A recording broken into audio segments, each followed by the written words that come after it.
Muy bien, hermanos.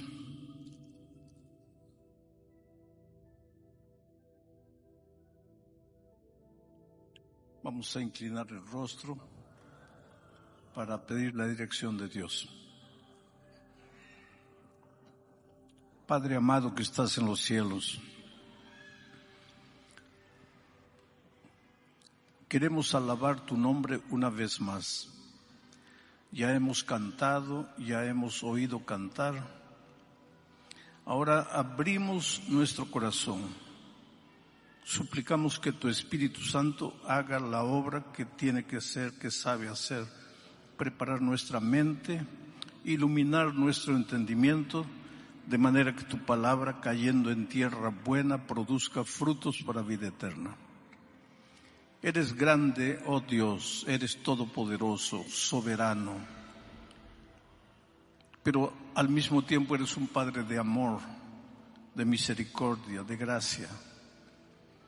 Esta mañana estamos aquí reunidos, reconociendo tu poder, y suplicamos que nos hables a través de un instrumento humano, pero que la palabra de Dios sea abierta y tu mensaje llegue claro a nuestra vida. Gracias por todo, en el nombre de Jesucristo. Amén.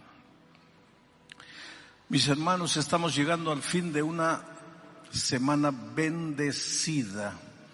Dios ha sido bueno en todos los lugares por donde pasamos. La gente con hambre de la palabra de Dios, deseosa de escuchar hablar del Señor Jesús, ha llenado estadios, ha llenado coliseos. Anoche nos sentimos un poco tristes porque había gente sufriendo afuera sin poder ingresar, sin poder entrar. En Trujillo, que fue el lugar donde más gente se reunió, había procesión, había partido de fútbol y sin embargo en el estadio no cabía una sola persona más. Lo que emociona es cómo en la hora del llamado las personas van adelante. Las personas creen en Jesús, confían en Jesús. De repente entienden la belleza del Evangelio y se entregan al Señor Jesucristo. Y en esta oportunidad no deja de ser diferente. Miren, la iglesia está completamente llena. Yo sé que hay gente que está estudiando la Biblia, que está conociendo el Evangelio. Algunos inclusive en la hora del llamado ya podrían bautizarse porque ya vienen estudiando la Biblia. Otros naturalmente esta mañana responderán al llamado, pero todavía no podrán bautizarse porque están comenzando a estudiar la Biblia. De tal manera que mi mensaje no puede ser un mensaje complicado, porque aunque hay gente que conoce mucho la Biblia, hay gente que no conoce, y tengo que tratar de alimentar más a los niños espirituales. Y entonces vamos al texto bíblico, el libro de los Hechos de los Apóstoles, capítulo 16. He pedido que coloquen el texto en la pantalla. Voy a leer solamente el versículo 27 y después les voy a contar el contexto de la historia para entrar en detalles del texto. Miren lo que dice el versículo 27. Despertando el carcelero y viendo abiertas las puertas de la cárcel, sacó la espada y se iba a matar, pensando que los presos habían huido. ¿En qué circunstancias sucedió esto? Entonces ahora les voy a contar el contexto de manera general. Pablo estaba en una ciudad llamada Troas cuando tuvo un sueño. Un ángel se le apareció en visión y le dijo, pasa a Macedonia y ayúdanos. Él estaba pensando retornar, pero al recibir este llamado divino, llegó a la ciudad de Neápolis, hoy día es el puerto de Kavala. Llegó allí y más o menos a unos 25 kilómetros se encontraba la ciudad de Filipos. Dios fue muy bueno con Pablo y Silas en Filipos, pero sucede que ahí en la ciudad había una joven que era poseída por el demonio y que adivinaba cosas, la gente se impresionaba. Y había gente muy inteligente, muy hábil, muy así deseosa de ganar, que prácticamente lo había esclavizado. Esa gente cobraba dinero por la adivinación de esta joven. El dinero era para ellos, no para ella. Pero entonces esta mujer estaba perturbando a los apóstoles y pues el poder de Dios es grande. Miren, quiero decirles una cosa. El enemigo es real. No es una imaginación. El diablo no es una idea. Es una persona. Fue un ángel extraordinario. Se rebeló, siguió su camino egoísta, se apartó de Dios. Pero él vive. Y engañó a la tercera parte de los ángeles. Y hoy día, ¿qué hacen esos tantos ángeles? Se disfrazan de una cosa, de platillo volador, se disfrazan de fantasma, se disfrazan de alma penada, de condenado, de lo que ustedes crean, pero viene a engañar, viene a seducir. Entonces con el enemigo no se juega. Ten un poco de respeto, no respeto en el sentido de reverencia, sino de temor. No entres por entrar al terreno del enemigo. Pero por otro lado, ten en cuenta que tu Dios es poderoso y que el enemigo no puede hacerte nada. No tengas miedo de atravesar por un cementerio a medianoche, porque ten miedo de los vivos, porque los muertos ya descansan. Su cuerpo está en la tierra, el soplo volvió a Dios. No hay alma penada, no hay fantasma. Todos esos son engaños que el diablo usa para seducir, para mentir, para torcer la vida de mucha gente inocente. En aquella ocasión, la mujer estaba perturbando el ministerio de Pablo y Silas, y pues con el poder de Dios, el diablo fue expulsado de la vida de esta joven. Y al ser expulsado, ella ya no podía adivinar. Y al no poder adivinar, pues ya no le servía a los que ganaban dinero con el trabajo de la niña. Entonces ellos fueron a las autoridades y se quejaron de Pablo y Silas, acusándolos de muchas cosas. Y fueron aprisionados. ¿Por hacer qué? Por predicar el evangelio. Y encargaron al carcelero colocarlo en la celda del fondo y amarrarlo bien con grillos. Y lo amenazaron al carcelero: si ese hombre huye, si esos dos hombres huyen, tú las vas a pagar. Y ahí estaban. Estoy contándoles el contexto. Era medianoche. Pablo y Silas con las espaldas sangrando, porque antes de colocarlos en la prisión los habían azotado, doliendo. Querido, hay una cosa. Mientras vivamos en esta tierra, mientras peregrinemos en este mundo, muchas veces nuestras espaldas van a sangrar. Muchas veces el dolor nos va a tocar, aunque estemos haciendo la voluntad de Dios. Yo diría más, justamente por hacer la voluntad de Dios, despiertas la ira del enemigo. Y a los que se van a bautizar, les voy diciendo, prepárate. Porque si tú crees que la vida cristiana es un mar de rosas, donde todo te va a salir bien, no estás teniendo una visión correcta del evangelio. Al entregarte a Cristo, vas a tener un Dios todopoderoso a tu lado. miles y miles de ángeles para protegerte, defenderte, darte fuerza para continuar el camino. Pero que el enemigo va a venir con todo encima de ti, sí, prepárate, puede ser que sí. ¿Por qué Pablo y Silas estaban presos? Por predicar el evangelio, por hacer la voluntad de Dios, por expulsar un demonio. Estaban a medianoche con las espaldas sangrando, pero cantando. Estaban de noche con las espaldas sangrando, pero cantando. Aquí hay una verdad interesante. Mientras peregrines por el desierto de este mundo, no eres inmune al dolor. El dolor te puede alcanzar, porque vives en un mundo de dolor.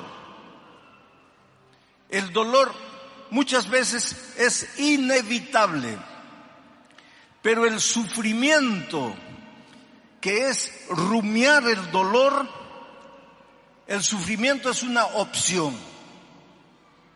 Tú sufres porque aceptas acariciar el dolor. El sufrimiento es el estar rumiando el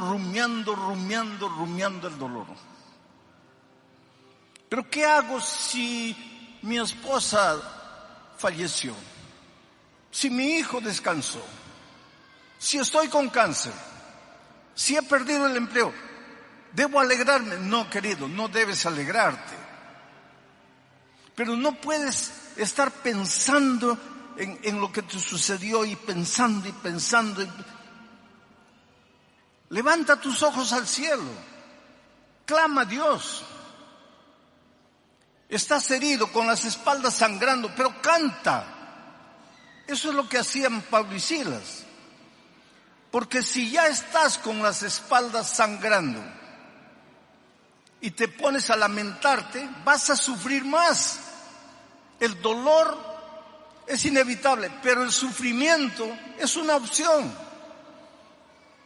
Entonces, Pablo y Silas estaban cantando, y cuando tú en medio del dolor, en medio del sufrimiento, alabas a Dios, cantas a Dios, va a suceder algo extraordinario. Porque Dios se alegra con la alabanza, con el olor, con el loor de sus hijos. Aunque estés sufriendo, si tú cantas a Dios, si tú alabas a Dios, si tú levantas las manos al cielo y le dices: Señor, estoy sufriendo, me duele, no quisiera sufrir, pero ya que el dolor sufrió, ayúdame a alabarte en medio del dolor, va a suceder algo extraordinario. Dios no permanece inerte, no se cruza de brazos. Él es un Dios vigilante. Él conoce los detalles de tu vida. No hay nada oculto para Él.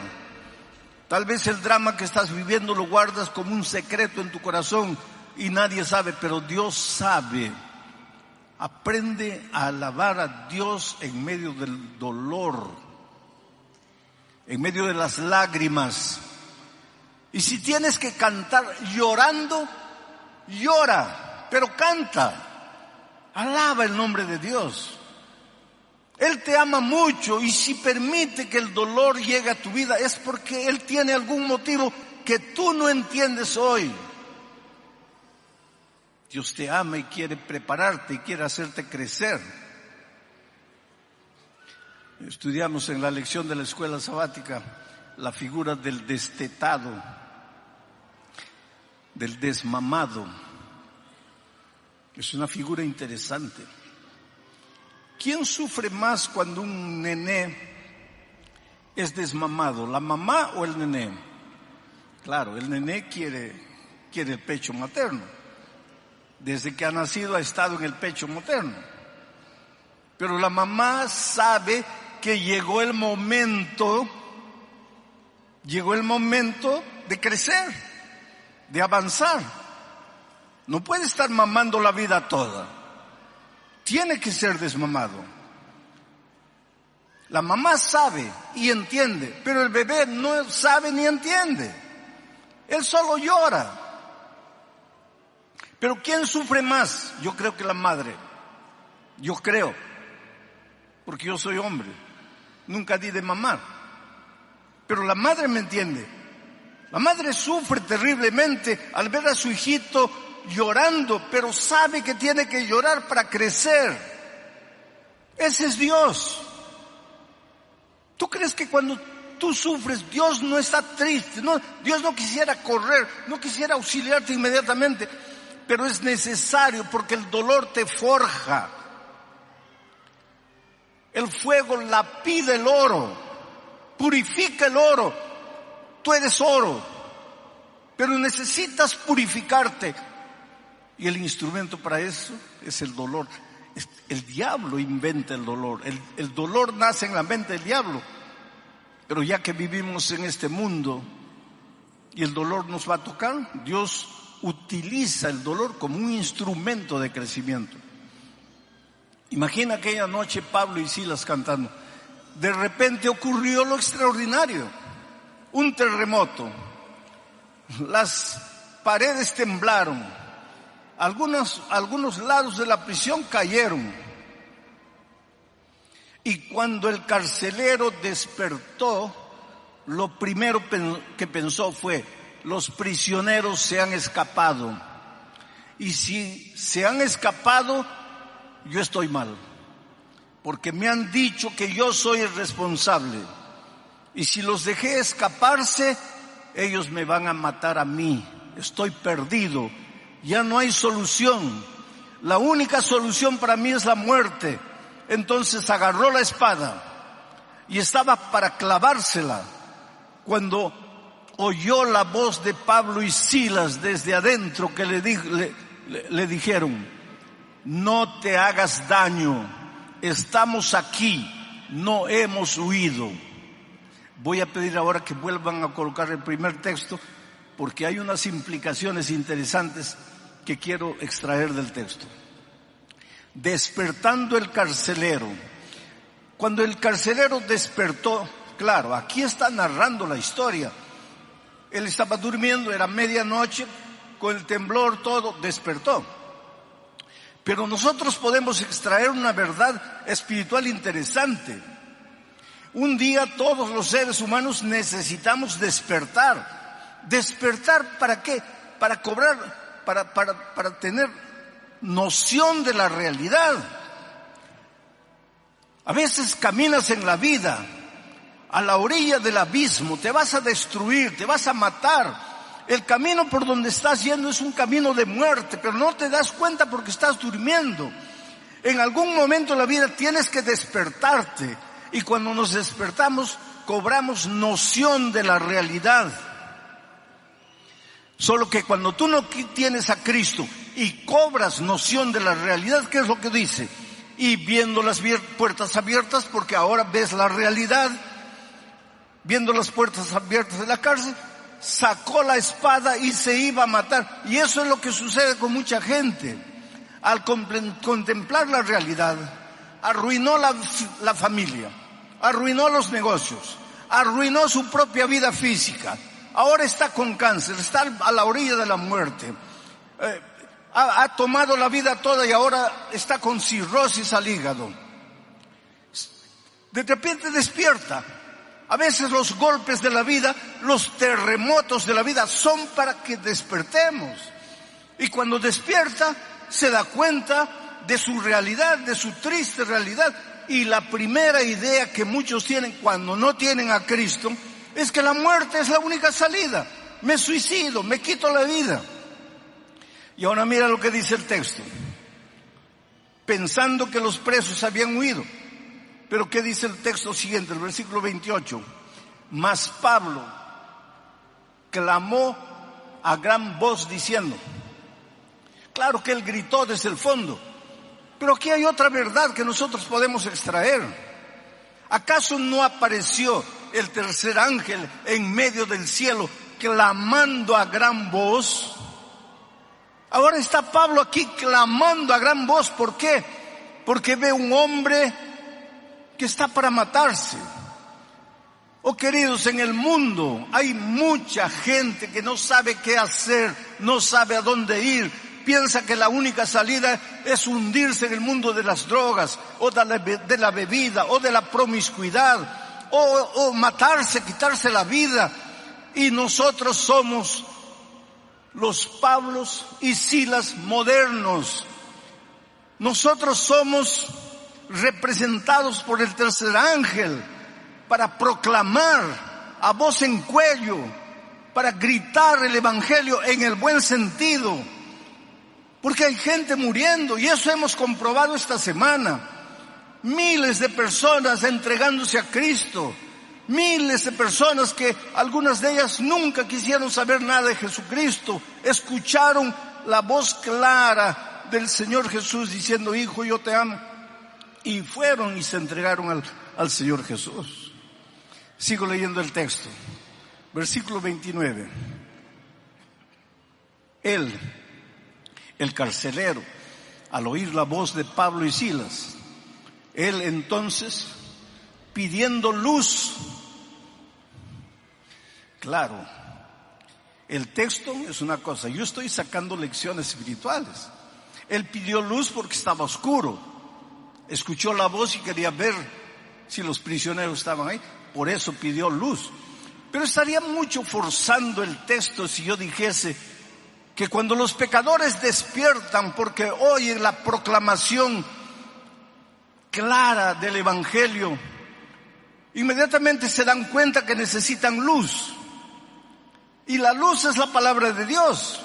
Lámpara es a mis pies tu palabra, lumbrera mi camino. Es la antorcha que alumbra en lugar oscuro. Entonces, no estoy forzando mucho el sentido del texto, aunque el texto es histórico, pero yo estoy sacando lecciones espirituales. Pidió luz y se precipitó adentro. Y cuando vio que los discípulos estaban ahí, temblando se postró a los pies de Pablo y de Silas. Versículo 30. Y sacándolos les dijo: señores, ¿qué debo hacer para ser salvo? Ahora vamos a analizar esta pregunta. El hecho de que el carcelero preguntó: señores, ¿qué debo hacer para ser salvo?, es una evidencia de que él se dio cuenta que estaba perdido. Él despertó, sus ojos se abrieron, la luz iluminó su entendimiento, y su primera pregunta es: ¿qué debo hacer para ser salvo? Porque se sentía perdido, era consciente de que estaba perdido. ¿Y por qué? Porque él no tenía lo que los apóstoles tenían. Porque él, delante de una situación, quiso matarse, mientras que los apóstoles, con las espaldas sangrando, delante de la condenación, alababan el nombre de Dios y cantaban. Entonces él debe haber pensado: ¿pero qué tienen ellos que son capaces de cantar en medio del dolor? ¿Y qué me falta a mí? Que con un simple terremoto ya quiero matarme. Lo cierto es que él se dio cuenta que los discípulos, los apóstoles, tenían algo que él no tenía. Miren la responsabilidad que Dios nos da. Cuando caminemos por la vida, las personas tienen que ver por nuestra manera de vivir, de ser, de hablar, de conducirnos. Tienen que entender que hay algo en nosotros que no es normal, no es humano, es de Dios. El carácter de Jesucristo tiene que reflejarse en nuestra vida de tal manera que seamos el evangelio andando, el evangelio caminando. De tal manera que las personas vengan y digan: ¿qué tienes? Eres diferente, ¿por qué eres así? Señores, ¿qué haré para ser salvo? Esa pregunta revela que él era consciente de que estaba perdido. Esa pregunta también revela que él no sabía cómo se podía alcanzar la salvación. Por eso preguntó: ¿qué debo hacer para ser salvo? Él era consciente de su estado de perdición, y no sabía cómo alcanzar la salvación. Es interesante que el Señor Jesucristo, cuando estuvo en esta tierra, contó 3 parábolas. La parábola de la moneda perdida, la dracma perdida, que simboliza a todos los seres humanos que como una moneda están perdidos, pero no tienen conciencia de que están perdidos. Porque la monedita es una cosa, está pisoteada por los hombres, no se da cuenta porque es moneda, es cosa. Pero Jesús narró también la parábola de la oveja perdida. Y la oveja perdida simboliza a todos los que están perdidos, pero despertaron. Sus ojos fueron abiertos y se dan cuenta que están perdidos y quieren alcanzar la salvación, pero no saben cómo, no saben dónde, como la ovejita que se da cuenta que está perdida y bala, corre desesperada de un lado a otro, se da cuenta que está perdida, pero no conoce cuál es el camino que la va a llevar de vuelta a la casa. Hay mucha gente hoy día en el mundo que tiene conciencia de su estado de perdición y que quisiera hacer lo que sea para alcanzar la salvación, pero no conoce la palabra de Dios, no conoce el Evangelio. Yo estuve en un país de Europa, específicamente Portugal, en el santuario de Fátima, y vi con mis ojos gente caminando de rodillas, gente avanzando de rodillas, pero de kilómetros atrás. Las rodillas sangraban, se habían amarrado paños y la sangre atravesaba los paños y dejaba una mancha horrible en la calle, mancha de sangre. Y a medida que se acercaban del santuario, esas personas lloraban y cantaban y clamaban a Dios. Y aquello me impresionó tanto, me dolió el corazón. Esas personas son tan sinceras cuanto yo. Esas personas son tan sinceras como tú. Solo que nosotros tenemos la bendición de que nos llegó la palabra de Dios y entendemos que somos salvos por la gracia, mientras que ellos están queriendo alcanzar la salvación por el dolor, por el sacrificio, por la penitencia. Pero Jesús también contó la historia del hijo perdido. El hijo sabía que estaba perdido, conocía el camino de vuelta para casa, pero le faltaba tomar la decisión. Hay mucha gente, especialmente ahora que el Evangelio es predicado por la radio, que escucha el mensaje, entiende que está perdida, entiende inclusive el plan de la salvación, pero le falta tomar la decisión. No, mañana, no, después, no, el próximo año, no, cuando me jubile, no, cuando me gradúe, no, cuando me case, pero no toma la decisión. Es necesario tomar la decisión porque hoy es el día de buena nueva, hoy es el día de salvación. Oh querido, la salvación puede usar, el tema de la salvación puede ser usada por el diablo también para engañar. Cuando el carcelero preguntó, ¿qué debo hacer para ser salvo? Los apóstoles no le dijeron, tienes que portarte bien para ser salvo. No le dijeron, tienes que dejar de fumar o de usar drogas o de beber para ser salvo. No le dijeron, tienes que guardar el sábado para ser salvo.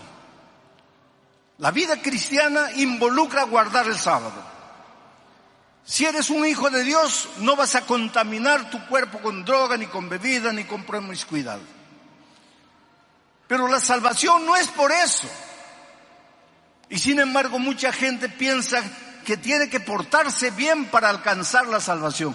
La respuesta de los apóstoles fue simplemente cree en el Señor Jesucristo y serás salvo tú y tu casa. Creer.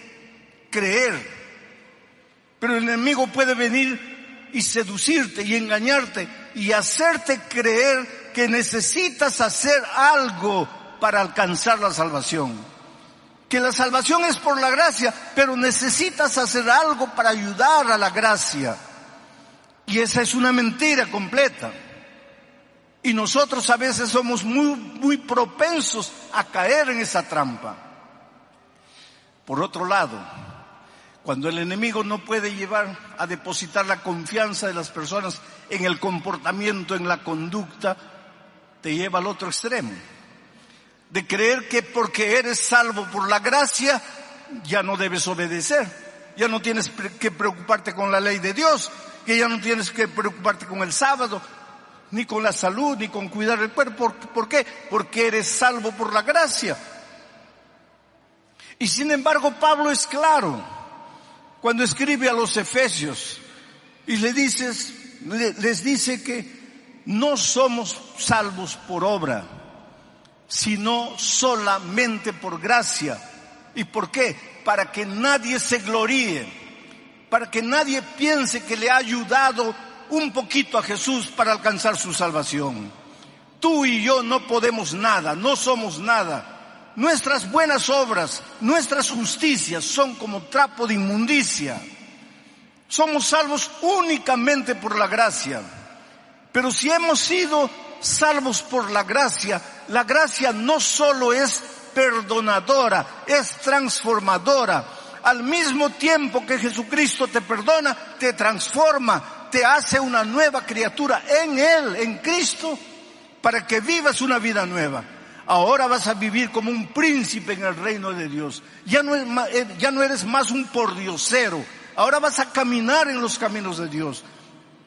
Vas a hacer la voluntad de Dios, no para ganar un punto para tu salvación, sino porque ya has sido salvo únicamente por la gracia de Cristo. Por eso Pablo dice, no somos salvos por obras, somos salvos únicamente por la gracia de Cristo. Pero enseguida dice, pero hemos sido creados para buenas obras. Las buenas obras tienen lugar en la vida del cristiano, pero no es el papel salvador. Las buenas obras son un resultado de la salvación por la gracia.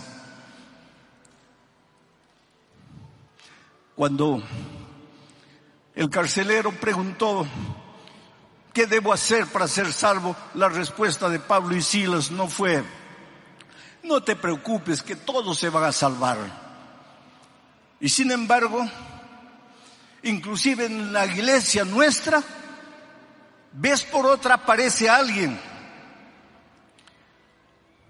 predicando que Dios es misericordia, Dios es amor, y que un Dios amoroso jamás dejaría de salvar a sus hijos, por más que ellos hayan rechazado la gracia. A eso le llaman universalismo. Y hay inclusive ministros de esta iglesia saliendo por enseñar eso. Pero será tan difícil entender. San Juan 3:16. Porque de tal manera amó Dios, ¿a quién? ¿A los adventistas? No. ¿A los bautistas? No. ¿A los presbiterianos? No. Porque de tal manera amó Dios a los católicos. No. El texto dice, porque de tal manera amó Dios al mundo, a todos los seres humanos. Dios nos ama a todos. Seas bueno, seas malo, Dios te ama. Estés completamente hundido en la miseria de esta vida, Dios te ama. Porque de tal manera Dios amó al mundo y dio a su Hijo unigénito.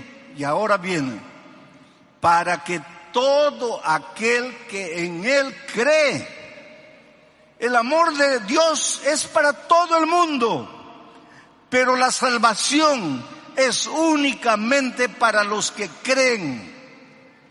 Entonces no puedes salir diciendo que Dios es amor, Dios es misericordia, y va a salvar a todo el mundo. Por eso es que la Biblia es un libro de llamado. Desde el Génesis hasta el Apocalipsis, Dios está llamando, ven, ven, ven, ven. ¿Por qué? Porque si te vas a perder. Por eso es que Él toca la puerta de tu corazón invitándote. Oh querido, ¿cómo eres amado por Dios? Yo siempre digo que nunca voy a entender, nunca voy a poder explicar el amor de Dios. También sería un atrevimiento. ¿Cómo explicar el amor de Dios?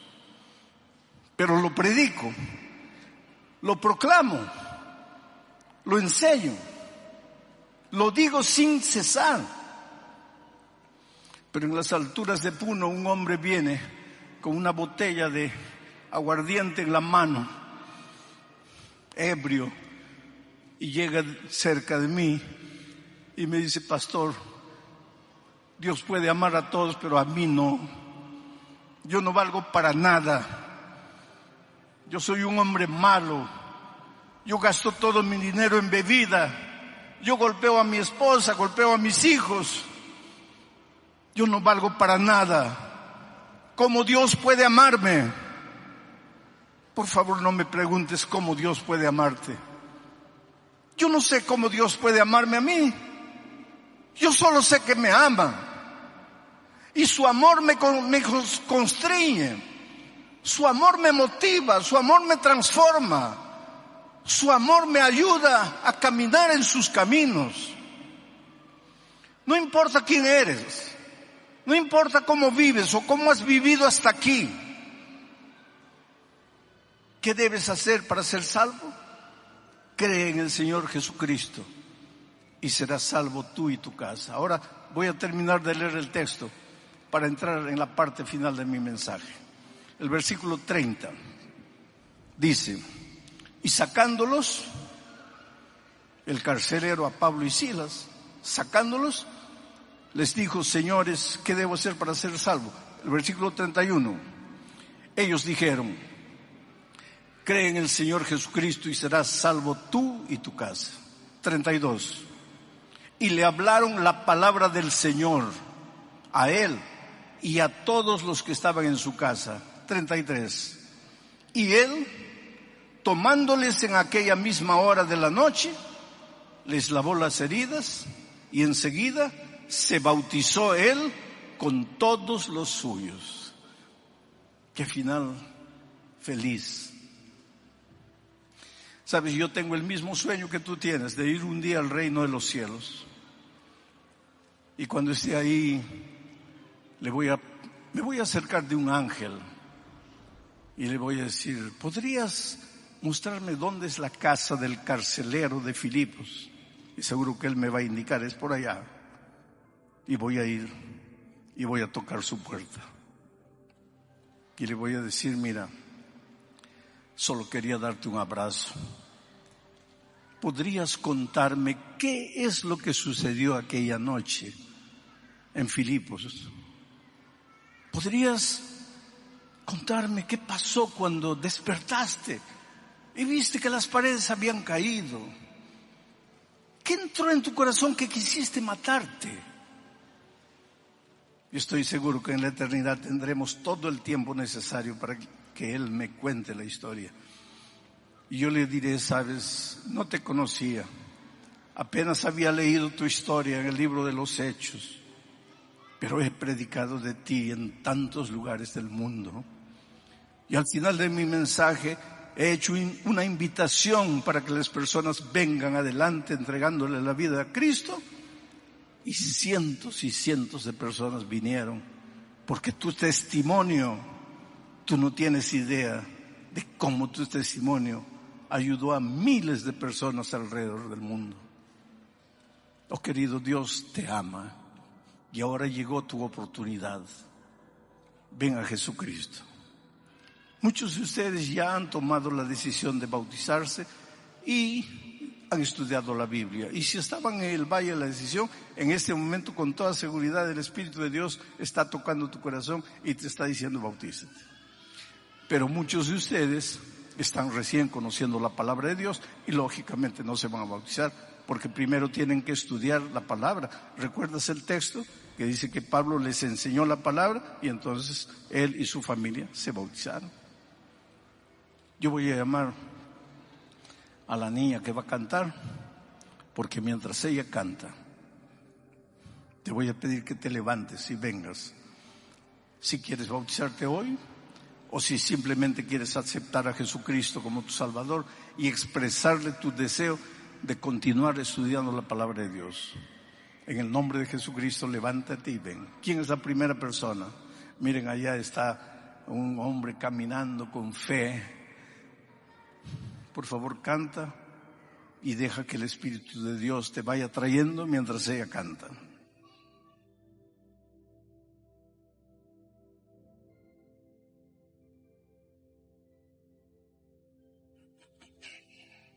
Decisión. Y fue bautizado junto con su familia después de estudiar la palabra de Dios. Vuelvo a repetir, algunos de ustedes están en condiciones de ser bautizados hoy, otros no, necesitan estudiar la palabra de Dios. Pero agradezco a Dios por tu decisión, por haberte levantado y haber venido. Todos nosotros un día tuvimos que tomar esta decisión. Yo la tomé y no me arrepiento. He visto tantas personas en tantos lugares del mundo tomar la decisión y no arrepentirse. A veces yo no hablo el idioma de la persona, él no habla mi idioma, pero la mirada es suficiente para decir la alegría, porque él se entregó a Jesús. Que Dios te bendiga ricamente. Sé muy feliz en la vida cristiana. Vamos a orar. Amado Padre que estás en los cielos, Señor, abre las ventanas de los cielos y haz llover lluvias de gracia y lava estas vidas, purifícalas. Acepta la mente, el corazón, el cuerpo que es colocado en tu altar como sacrificio. Oh Señor, cuida de estas personas al estudiar la palabra, al prepararse para el bautismo. Guárdalos en tu amor siempre. Y un día, cuando Cristo venga, danos la alegría de ir con Él al reino de los cielos. En esta tierra, mientras tanto, manténlos firmes, sin caída. Guárdalos en tu amor. Defiéndelos, protégelos. Bendice sus manos para que lo que toquen sea también bendecido. En el nombre de Jesús. Amén. Dios les bendiga ricamente. Un abrazo.